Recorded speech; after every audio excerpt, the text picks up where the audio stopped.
Main minus point ఏం కనిపిస్తుంది ఇండస్ట్రీలో ఇక్కడ? అంటే కొంచెం ఏమైపోతుంది అంటే డెవలప్మెంట్ చేస్తామని చేయలేకపోతారు చాలామంది. ఓకే. అంటే నేనేమంటే ఫ్రీ లాంచింగ్ ఆఫర్లో ఒత్తి ప్లెయిన్ ల్యాండ్ చూపించేసి మీకు 12,000ది 11,000కి ఇస్తాం. అంటే ఒక 1,000 రూపాయలు డిస్కౌంట్ ఇచ్చి ఫ్రీ లాంచింగ్ ఆఫర్లో 12,000ది 11,000కి ఇస్తామని చాలామంది అమ్ముతున్నారు. మన మెంటాలిటీ అట్ట కాదండి. మన మెంటాలిటీ ఎవడైనా సరే డెవలప్మెంట్ ఎల్పి నెంబర్ వచ్చి డెవలప్మెంట్ చేసినాక తీసుకుంటే బాగుంటుందని నా ఆలోచన. అందుకని మనం కూడా ఏం చేస్తున్నాం అంటే మొత్తం డెవలప్మెంట్ అయిపోయినాకనే సేల్స్ స్టార్ట్ చేస్తున్నాం. అది బెటర్ అన్న, అదే బెటర్.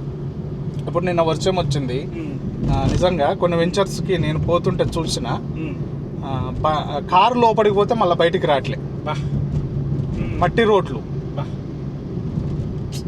ఇంకా మనము ఏం చెప్తాం కస్టమర్కి? ఇప్పుడు డెవలప్మెంట్స్ లేకున్నా కానీ కస్టమర్స్ కొనడానికి రీజన్ రేట్ తక్కువనే అంటారా? రేట్ తక్కువ ఒకటి, ప్లస్ కొంచెం ఏంటంటే కొంచెం అవగాహన లేకపోవడం. ఓకే. అంటే కొంతమంది ఏంటంటే ఈ సోషల్ మీడియా ప్లాట్ఫారమ్స్ ఎక్కువ అయిపోయినాయి. ఓకే, అవును. ఏది పడితే అది చూపియటము, దాంట్లో ఏది ట్రూ ఏది ఫాల్స్ అని చెక్ చేసుకోలేకపోవడము. కొంచెం మీలాంటి రంజిత్ ప్రాపర్టీస్ అనే ఛానల్స్ ఏంటంటే ఆనెస్ట్గా సార్ ఇక్కడ ఇది ఉంది ఇక్కడ ఇది ఉంది అని చూపిస్తుంటాయి. కొన్ని ఛానల్స్ రంజిత్ ప్రాపర్టీస్ అనే కాదు, కొన్ని ఛానల్స్ చూపిస్తున్నాయి. అసొంటి వాళ్ళని తక్కువ చూడడం, వ్యూస్ వాళ్ళకి తక్కువ వస్తాయి, బెస్ట్ ఇన్ఫర్మేషన్ తక్కువ.